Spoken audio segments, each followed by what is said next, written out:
I'm going to play for you now a video by a very prominent conservative pro-Israel voice, Glenn Beck. This was just several months ago. He was on an interview talking about what is happening in his camp, what is going on in his own camp, and what he's had to face. Go ahead and play that, please, producer.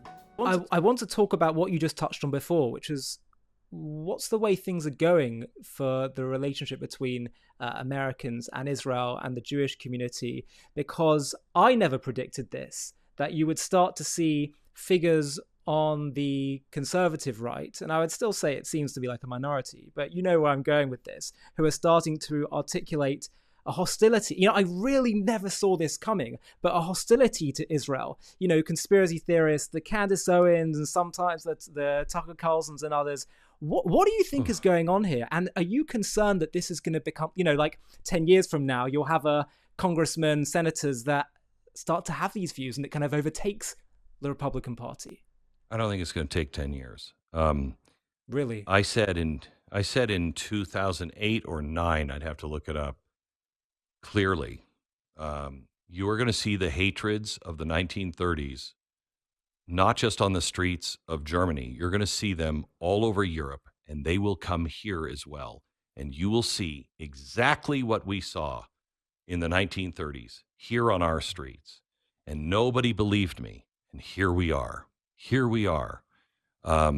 This is an ancient evil. I will tell you that it doesn't just concern me. I take it very seriously because we're now getting threats from our own side. Wow.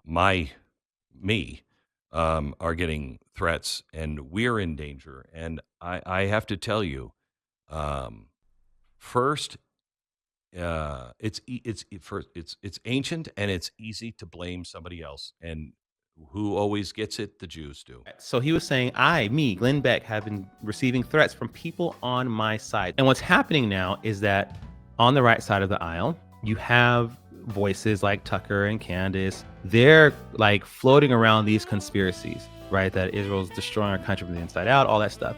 And other people on the right who are saying, no, we're not going to go down that road again, you guys. We know where that leads, and that's not true, right? Not only is it not true, we can actually talk about the countries that have infiltrated our country through our universities, through our media, all those things. We can actually talk about those things because that's not even a hidden secret, right? Just like what happened on the left, it's happening on the right. The people who are saying, no, that's not right, they're getting threats.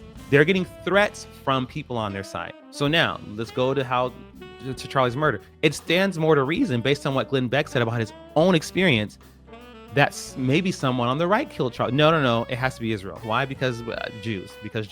You can look at what Charlie is on record saying things about Islam, radical Islam, and how it's not compatible with Western values and why it's not compatible. And he's said that many times on different platforms. Okay, so if your logic is that Israel killed him because he said some bad stuff about Israel, wouldn't it stand to also the reason that maybe another Muslim country arranged to get him killed because he said things about them? I mean, the fact that you're only focused on Israel just shows your hand.